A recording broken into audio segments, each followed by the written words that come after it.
Bali guys, kalasin natin yung spark plug niya. Kasi bago pa tong spark plug bago pa tong bili ko. Okay, tingnan natin kung anong diferensya.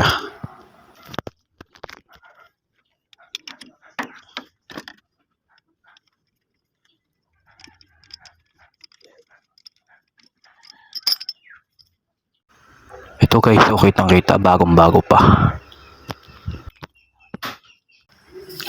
Bali ganito gagawin natin guys.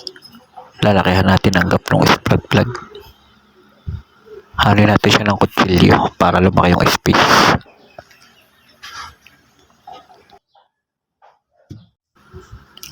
Eto guys, ang laki na ng space niya. Sakto lang yan.